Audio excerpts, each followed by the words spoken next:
Media వాళ్ళ ముందు చక్రి తన భర్త అని మహాలక్ష్మి ఒప్పుకునేలా చేసిన చక్రి. అసలు ఇదంతా ఎలా జరిగిందనేది వీడియోని స్కిప్ చేయకుండా చివరి వరకు చూసి తెలుసుకునేద్దాం. చక్రిని మహాలక్ష్మి భర్తగా అంగీకరించాలని మీరు కూడా కోరుకుంటే కామెంట్లో చక్రి అని టైప్ చేయండి. పొదరిల్లు రేపటి ఎపిసోడ్స్లో ఏం జరగబోతుందో ముందుగా తెలుసుకోవాలి అనుకుంటే వీడియోని లైక్ చేసి ఛానల్ని సబ్స్క్రైబ్ చేసుకుని పక్కనే ఉన్న బెల్ సింబల్లో ఆల్ పై క్లిక్ చేయండి.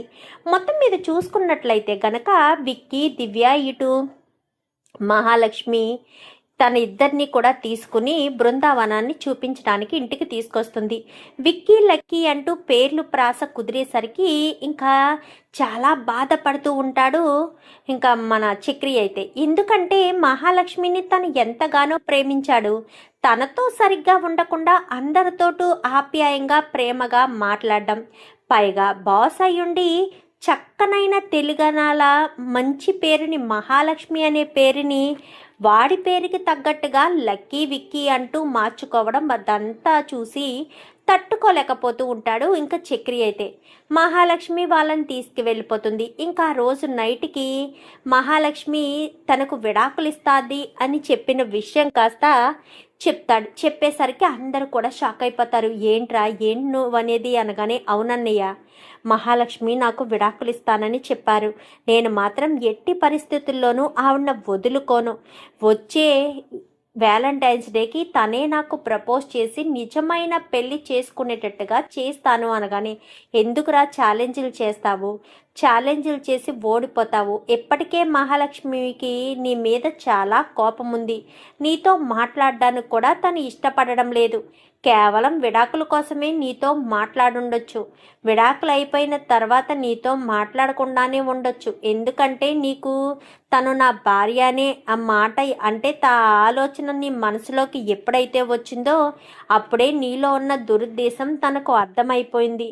అందుకోసమనే తను నిన్ను దూరం పెడుతుంది అని చెప్పనేసరికి, లేదురా, ఖచ్చితంగా నేను అనుకున్నది సాధిస్తాను అని చక్రి అయితే అంటాడు. ఏమనుకున్నది సాధిస్తావో ఏం చేస్తావో అది నీకే తెలియాలి.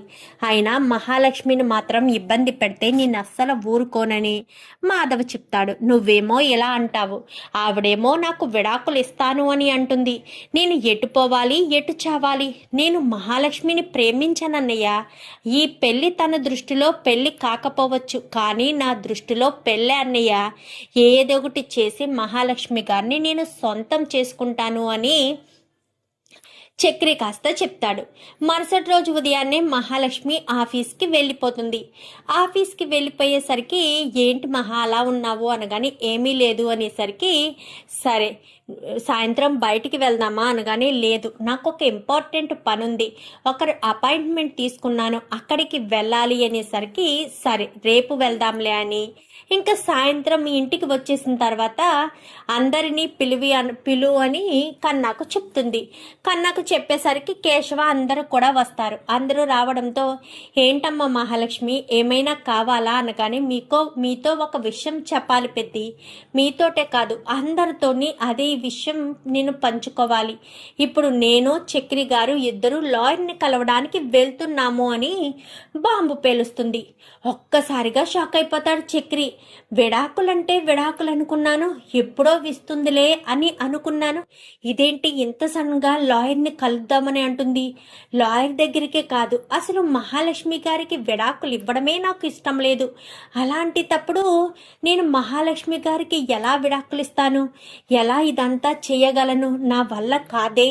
ఇప్పుడు నేను ఏం చేసి తప్పించుకోవాలి అని ఆలోచిస్తూ ఉంటాడు.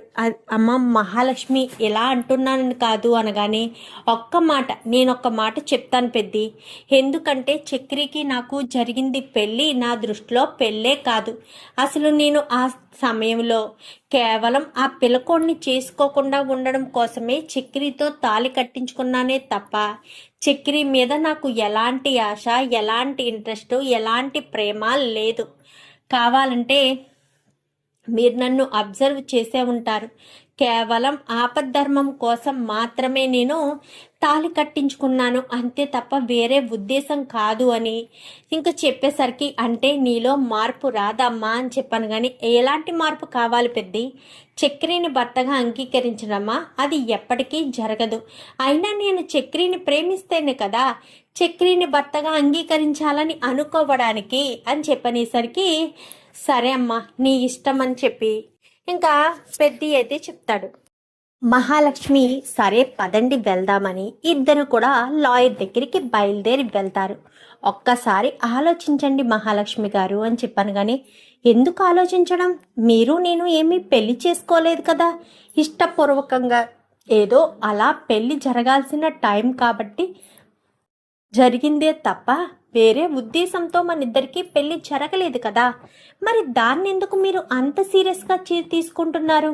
అంటే మీరు ఈ విడాకులు తీసుకుంటే మా ఇంట్లోంచి వెళ్ళిపోతారా అని చెప్పాను. కానీ నేను కేవలం మిమ్మల్ని అడిగింది విడాకులు మాత్రమే, ఇంట్లోంచి వెళ్ళిపోతాను అని నేను చెప్పలేదు కదా అని చెప్పి మహాలక్ష్మి చెప్పడంతో, సరే మీ ఇష్టమని ఇంకా చక్రి కాస్త అంటాడు.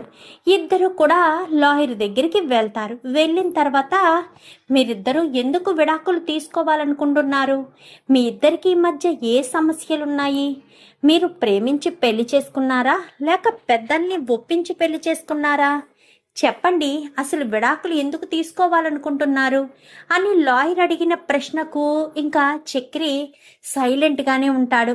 కానీ మహాలక్ష్మి మాత్రం మా ఇద్దరికి అండర్స్టాండింగ్ లేదు అనేసరికి, ఏం మాట్లాడుతున్నావమ్మా? విడాకులు తీసుకోవడానికి అది ఏమీ పెద్ద రీజన్ కాదే. అండర్స్టాండింగ్ లేకపోతే మీ ఇద్దరికి కౌన్సిలింగ్ ఇప్పిస్తారు. కౌన్సిలింగ్లో మీ ఇద్దరికి అసలు ఏ ప్రాబ్లంతో మీరిద్దరు విడిపోవాలనుకుంటున్నారో దాని గురించి వాళ్ళు మాట్లాడి మీ ఇద్దరికి కౌన్సిలింగ్ ఇప్పించి మీ ఇద్దరిని మళ్ళీ ఒకటి చేస్తారు. ప్రాపర్ రీజన్ లేకపోతే మీకు విడాకులు రావు అని చెప్పనేసరికి, ప్రాపర్ రీజన్ అని చెప్పాను కానీ మా ఇద్దరికి పడట్లేదండి, ప్రతిరోజు గొడవలు పడుతున్నాము. కలిసి ఉండి గొడవలు పడడం కంటే విడిపోయి ప్రశాంతంగా ఉండడం మంచిది కదా అని నా అభిప్రాయం అని చెప్పనేసరికి, ఒక్కసారి మీరు బయటికి వెళ్ళండి అని చెప్పాను. కానీ ఇంకా ఏమ్మా ఏదైనా ప్రాబ్లమా? సెక్సువల్గా కానీ నిన్నేమన్నా హెరాస్ చేస్తున్నాడా? నీకు ఇష్టం లేకపోయినా బలవంత పెడుతున్నాడా? చెప్పమ్మా, అలాంటిదైతే చాలా ఈజీగా వస్తాయి విడాకులు అనగానే, లేదండి తనకు నాకు పడడం లేదు అంతే, దానివల్ల ఏ ప్రాబ్లం లేదు, దాని గురించి కాదు మా విడిపోవడానికి కారణం, మేము మా ఇద్దరికి విడిపోవాలని ఉంది అంతే, విడాకులు ఇప్పించండి అని చెప్పనేసరికి, సరే నువ్వు బయట కూర్చుని ఆ అబ్బాయిని రమ్మని చెప్పు అనగానే, ఇంకా మహాలక్ష్మి బయట కూర్చోగానే, ఎందుకండి ఎందుకు రమ్మంటున్నారు? వెళ్ళండి విడాకుల గురించి అడుగుతారనుకుంటా, కేర్ఫుల్గా సమాధానం చెప్పండి అని మహాలక్ష్మి కాస్త చక్రికి చెప్పడంతో చక్రి లోపలికి వెళ్ళి లాయర్ ముందు కూర్చుంటాడు. కూర్చునేసరికి, మీకు ఎందుకు విడాకులు తీసుకోవాలనుకుంటున్నారు? వచ్చినప్పటి నుంచి మీ మిస్సెసే మాట్లాడుతుంది తప్ప మీరు మాట్లాడడం లేదు. అసలేంటి? మీకు నిజంగా విడాకులు తీసుకోవడం ఇష్టమేనా అనగానే, నా భార్యకి ఇష్టమే కదండి, సో నాకు ఇష్టమే, నాకు విడాకులు ఇచ్చేయండి, నా భార్య సంతోషమే నాకు ముఖ్యమని ఇంకా చక్రి చెప్పడంతో, సరే అని తనని పిలవండి అనగానే ఇద్దరు కూడా వస్తారు. చూడండి, ఇద్దరికి విడాకులు అప్లై చేస్తున్నాను, మీరు సంతకాలు చేయడానికి రేపు మార్నింగ్ రండి. అప్లై చేసిన వాటికి మీద సంతకాలు చేస్తే వెంటనే అవి కోర్టుకి పంపించి సబ్మిట్ చేయిస్తాను అని చెప్పనేసరికి, ఓకే మేడం చాలా థ్యాంక్స్, మీ ఫీజు అనేసరికి, విడాకులు వచ్చిన తర్వాత ఇద్దుగానిలే అమ్మా అని చెప్పి ఇంకా లాయర్ అయితే చెప్పడంతో, సరేనని, అవును మీ ఐడి ప్రూఫ్ కావాలి అనగానే వెంటనే ఆధార్ కార్డు తీసిస్తుంది. తీసిచ్చేసరికి, సరేనమ్మా డాక్యుమెంట్స్ రెడీ చేసి ఉంచుతాను, రేపు రండి అని చెప్పాను. కానీ సరేనని ఇద్దరు కూడా బయటికి వస్తారు. ఏమైంది, ఎందుకు అంత డల్గా ఉన్నారు అని చెప్పాను. కానీ ఏమీ లేదు, నేను నార్మల్గానే ఉన్నాను, డల్గా ఏమీ లేను అని చెప్పి ఇద్దరు కూడా నడుచుకుంటూ మాట్లాడుకుంటూ వస్తారు. మీకు నాకు విడాకులు ఇవ్వడం ఇష్టమేనా అని చెప్పాను. కానీ మీ ఇష్టమే నా ఇష్టమని చెప్పాను కదా, మీకు ఇష్టమే కదా విడాకులు తీసుకోవడం, అందుకే నాకు ఇష్టమే, ఇందులో బలవంతం లేదు, అభ్యంతరము లేదు, మీ ఇష్టాలని గౌరవించవలసిన బాధ్యత నాకు ఉంది అని చక్రి చెప్పి ఇద్దరు కూడా నడుచుకుంటూ వెళ్తారు. అక్కడ ఒక మీడియా వాళ్ళు ఉంటారు, అంటే యూట్యూబ్లో వీడియోస్ తీసుకుని అప్లోడ్ చేస్తూ ఉంటారే వాళ్ళు ఉండేసరికి, అన్న అన్న ఒక్క నిమిషం అన్న, నీ పేరు అనేసరికి చక్రి అని చెప్తాడు. మీరిద్దరూ బాయ్ అండ్ గర్ల్ ఫ్రెండ్సా అని చెప్పాను, కానీ నో, మేమిద్దరం భార్యాభర్తలం అని చెప్పనేసరికి వెంటనే ఇంకా చక్రికి వంక కోపంగా చూస్తుంది. ప్లీజ్ మేడం, కొన్ని క్వశ్చన్స్ అంతే, ప్లీజ్ సార్ అని చెప్పనేసరికి సరే అని అడగమని చెప్తాడు. మీ ఆవిడికి మీకు పెళ్ళై ఎంతకాలమైందని కానీ రీసెంట్గానే అయ్యేసరికి న్యూలీ కపుల్స్ అనుకుంటా. మీ ఆవిడ గురించి మీకు అన్నీ తెలుసా సార్ అనగానే అన్నీ తెలుసు అనేసరికి సరే సార్, మీ ఫస్ట్ క్వశ్చన్, మీ వైఫ్కి ఏ కలర్ అంటే ఇష్టం అని చెప్పాను, కానీ బ్లూ కలర్ అనేసరికి ఒక్కసారిగా షాక్ అవుతుంది. మళ్ళీ తన వైపు మైక్ పెట్టి అన్న చెప్పేది నిజమేనండి అని చెప్పాను, కానీ నిజమే, నాకు బ్లూ కలర్ అంటేనే ఇష్టం అని చెప్పి ఇంకా ఇటుపక్క మనిషి అదే మహాలక్ష్మి చెప్పడంతో, అయితే మీ వైఫ్కు ఇష్టమైన హీరో అనేసరికి చిన్నప్పుడు అర్జున్, పెద్దదిగాక విజయ్ అని చెప్పి చెప్తాడు. చెప్పేసేసరికి అవునా కరెక్టేనా మేడం అనగానే కరెక్ట్ అనేసరికి, మీ వైఫ్కు ఇష్టమైన ఫుడ్ అనగానే సాంబారు, అలాగే చికెన్ బిర్యానీ అంటే చాలా ఇష్టం అని చెప్పనగానే కరెక్టేనా మేడం అనగానే కరెక్టే. సార్, మీ వైఫ్ గురించి మీకు ఇంతెలా ఎలా తెలుసు? కొత్తగా పెళ్ళయింది అంటున్నారు, ఏది కూడా మర్చిపోకుండా గుర్తుపెట్టుకుంటున్నారు. పెళ్లి రోజులు కూడా గుర్తులేని ఈ రోజుల్లో మీ వైఫ్కు నచ్చినవన్నీ కూడా మీరు భలే గుర్తుపెట్టుకుంటున్నారు, చాలా గ్రేట్ సార్ అని చెప్పనేసరికి, మేడం మిమ్మల్ని కొన్ని క్వశ్చన్స్, మీ భర్త గురించి, మీ భర్తకి ఇష్టమైన ఫుడ్ అనేసరికి ఫిష్ అని చెప్తుంది. నిజానికి వాడికి ఫిష్ కంటే మటన్ అంటే ఇష్టం. మీ భర్తకు నచ్చిన కలరు అని చెప్పనగానే రెడ్ అని చెప్తుంది. నాకు ఇష్టమైంది బ్లాక్, ఈ మధ్యన ఒక రెడ్ షర్ట్ కొనుక్కున్నాను, అందుకు తను రెడ్ అని అనుకుంటుంది అని చెప్పి, అది చెప్పిన ప్రతి సమాధానానికి ఇంకా వీడైతే తప్పులు చెప్తుందని కాకుండా కవర్ చేస్తూ మాట్లాడతారు. సూపర్ సార్, మీరిద్దరూ భార్యాభర్తలు కదా అని చెప్పాను, కానీ అవును అని చెప్పి చక్రి చెప్తాడు. ఏంటి మేడం ఏం మాట్లాడరేంటి? మీకు మీ వైఫ్ అంటే మీకు మీ హస్బెండ్ అంటే ఇష్టం లేదా? మరి మీ హస్బెండ్ గురించి ఒక్క మాట కూడా మాట్లాడరేంటి? మీ హస్బెండ్ గురించి కొన్ని మాటలు చెప్పండి మేడం అని చెప్పనేసరికి, అది అనగానే చెప్పండి మేడం అనగానే ఏ హెల్ప్ అయినా సరే వెనక ముందు ఆలోచించకుండా చేసేస్తాడు. ఒక్కసారి నా మనిషి అని అనుకున్నాడంటే ఎంతటి కష్టాన్నైనా సరే ఇష్టంగా చేస్తాడు. ఒక ఆడపిల్లకి సహాయం చేయడం అంటే తనకు చాలా ఇష్టం. ఆ సహాయం చేయడంలోనే తనకు ప్రేమ ఉంటుంది అని చెప్పి చక్రి గురించి చాలా గొప్పగా చెప్తుంది. చెప్పేసరికి చక్రి చాలా సంతోషపడిపోతాడు. ఇంకా అలా సంతోషపడిపోయిన చక్రి, చెప్పండి మేడం, మీరిద్దరూ వైఫ్ అండ్ హస్బెండ్సే కదా, మీరు ఇంకా మొహమాటంగా ఉన్నారేంటి? పెళ్ళైన కొత్త అయినా మీరిద్దరూ వైఫ్ అండ్ హస్బెండ్స్ మేడం, చెప్పండి, ఆయన మీ భర్తే కదా అని చెప్పనేసరికి ఇంకా ఏం చెప్పాలో అర్థం కాదు. కరెక్ట్ క్వశ్చన్ అడిగావు అని చెప్పి వీడు మనసులో అనుకుంటాడు. అవును, చక్రి నా భర్తే అని చెప్పి వాళ్ళ ముందు, మీడియా వాళ్ళ ముందు చెప్తుంది. హో సూపర్ మేడం, మీరు చక్రి గారికి ప్రపోజ్ చేయాలి, ఒక్క నిమిషం అంటూ కారులో ఉన్న ఫ్లవర్ బుకే తీసుకొచ్చి మహాలక్ష్మి చేతిలో పెట్టి చక్రికి ప్రపోజ్ చేయమని చెప్తారు. చెప్పేసరికి మహాలక్ష్మికి ఏం చెప్పాలో అర్థం కాక ఇంక ఏం చేయాలి? మీడియా వాళ్ళ ముందు అబద్ధం చెప్పలేము, అబద్ధం చెప్తే మొత్తం అంతా కూడా గింగిరాలు తిరిగినట్టు ఆ న్యూస్ అంతా కూడా స్ప్రెడ్ అయిపోతుంది. ఎందుకు అబద్ధమే చెప్పడం మంచిది, ఏం కాలేదు అన్నట్టు ఉంటుంది. నాకు ఇంకిద్దరు కూడా బయలుదేరి ఇంటికి వచ్చేస్తారు. ఇంకా చక్రి లోపల తెగ సంబరపడిపోతారు. ఏంటి మేడం చూస్తున్నారు, ప్రపోజ్ చెయ్యండి అని చెప్పనేసరికి ఇంకా చక్రి నా భర్త అని చెప్పాను కదా, ప్రపోజ్ చేయడం ఏంటి, ఇలా రోడ్డు మీద ప్రపోజ్ చేయడం అంత బాగోదు, అయినా తను నా భర్తే, నేనే ఒప్పుకుంటున్నాను కదా అని మహాలక్ష్మి ఆ ఫ్లవర్ వజ్ని చక్రి చేతిలో పెట్టడంతో, ఓకే మేడం అర్థమైంది, మీరు కొంచెం షై ఫీల్ అవుతున్నారు, okay thank you sir, thank you madam అని చెప్పి అక్కడి నుంచి వాళ్ళిద్దరిని పంపించేస్తారు. పంపించేసేసరికి ఏంటి మన ఇద్దరం ఆదర్శ దంపతులమా, మన ఇద్దరికి అండర్స్టాండింగ్ ఉందా, ఏం మాట్లాడుతున్నారు చక్రి వాళ్ళు, మన ఇద్దరికి అండర్స్టాండింగ్ ఉంటే విడాకులు తీసుకోవడానికి ఎందుకు వస్తామో అని చెప్పాను. కానీ అయితే అదే మాట చెప్దాం రండి మహాలక్ష్మి గారు, వాళ్ళకి చెప్తే అది న్యూస్ స్ప్రెడ్ అవుతుంది కదా, రండి చెప్దాం అనగానే మనం తెలుసుకుంటే చాలు విడాకులు తీసుకున్నట్టు, వాళ్ళకి చెప్పాల్సిన అవసరం లేదు అని చెప్పి ఇంకా మహాలక్ష్మి ఇద్దరు కూడా వచ్చేస్తారు. వచ్చేసిన తర్వాత మహాలక్ష్మి ఆఫీస్కి వెళ్ళిపోతుంది. చక్రి మాత్రం చాలా సంతోషపడిపోతాడు. సంతోషపడిపోయేసరికి ఏంట్రా అంతలా సంతోషపడిపోతున్నావు అనగానే మీడియా వాళ్ళ ముందు మహాలక్ష్మి నన్ను భర్తగా అంగీకరించింది, ఫ్లవర్ బుక్కే ఇచ్చి మరీ నాకు ప్రపోజ్ చేసింది అనగానే ఏంట్రా ఏం మాట్లాడుతున్నావు, కలలు కంటున్నావా ఏంటి, మీ ఇద్దరు విడాకులు తీసుకోవడానికి లాయర్ దగ్గరికి వెళ్ళారు, మీకు మహాలక్ష్మి ప్రపోజ్ చేయడం ఏంటి అనగానే అవునన్నయ్య ప్రపోజ్ అంటే చేయలేదు కానీ ఫ్లవర్ వాజ్ ఇచ్చి చక్రి అన్నయ్యని భర్తగా అంగీకరించింది, కావాలంటే చూడు అనేసరికి వీళ్ళిద్దరూ వీడియోలో కనిపించారు కదా, ఆ వీడియో అతన్ని వీడు కూడా ఫాలో అవుతాడు. ఎందుకంటే చక్రి ఫాలో అవుతున్నాడు కదా, చక్రితో పాటు కేశవ కన్నా వీళ్ళు కూడా ఫాలో అవడంతో అది వెంటనే పోస్ట్ చేసేసరికి నోటిఫికేషన్ వస్తుంది.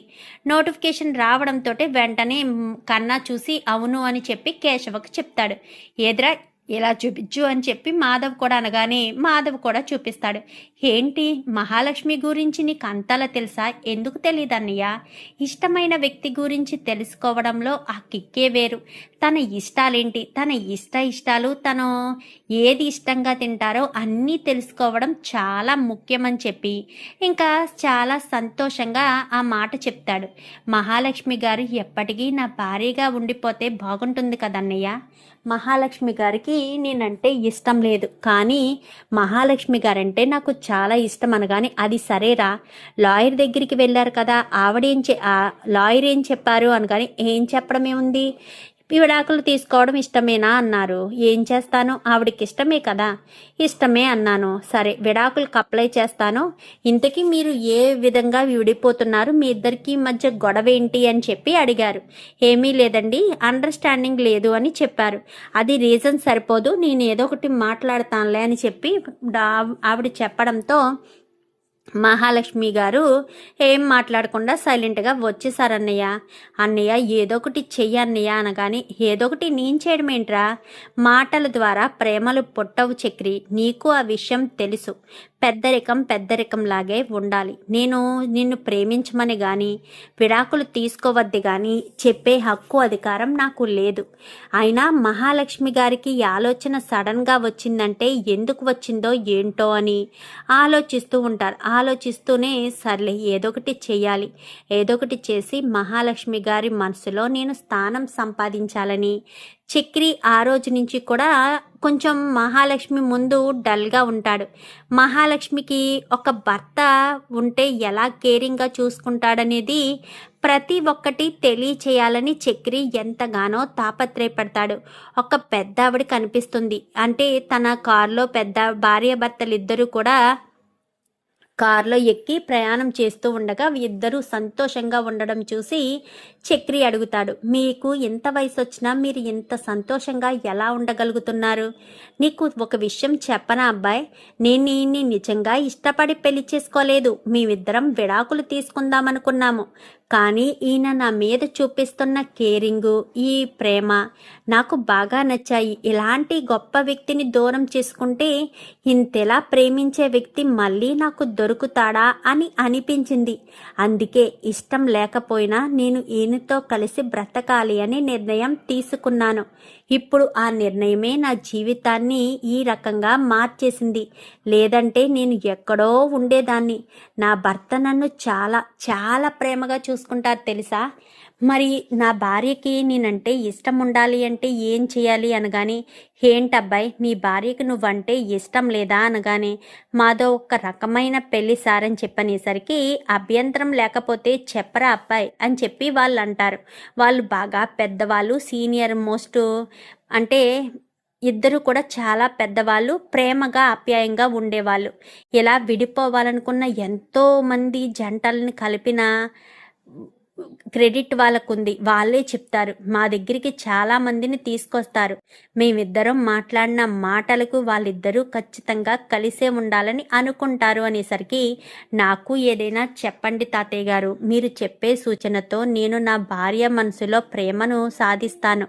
అసలు మీ పెళ్ళి ఎలా జరిగింది అబ్బాయి అనగానే సిచ్యువేషన్ మొత్తం చెప్తారు. అర్థమైంది. తను నిన్ను పెళ్లి చేసుకోవాలనుకోలేదు. కేవలం వాడి నుంచి తప్పించుకోవడం కోసం మాత్రమే నిన్ను పెళ్లి చేసుకోవాలనుకుంది.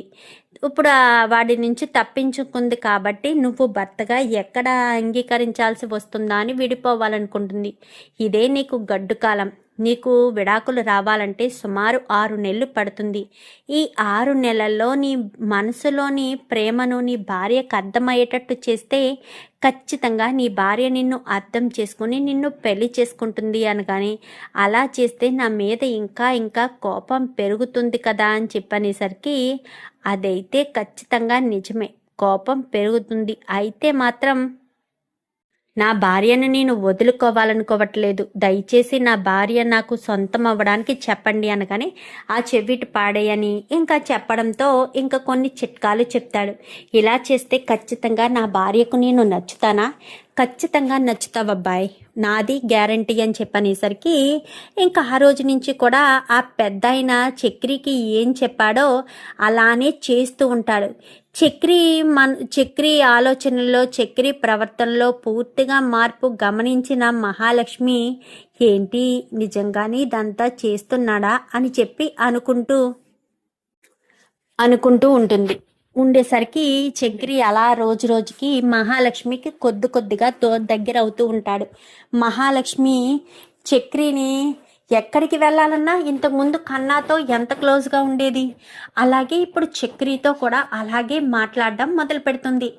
ఆ రకంగానే చక్రితో మాట్లాడి చక్రి మీద ప్రేమ పెంచుకోవడానికి, అంటే తనకు ప్రేమ అయితే కలిగేసరికి ఇంకా అలా మహాలక్ష్మి కొంచెంగా చక్రికి దగ్గర అవుతూ ఉంటుంది.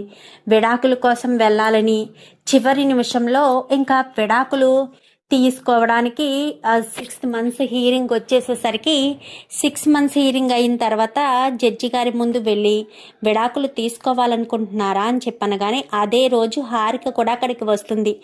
ఇంకా చక్రి ఇన్ని రోజులు తన మీద చూపించిన ప్రేమ, తనకు చక్రి అంటే ఎంత ఇష్టం ఉందో అదంతా కూడా ఒక డైరీలో రాసుకుంటాడు చక్రి.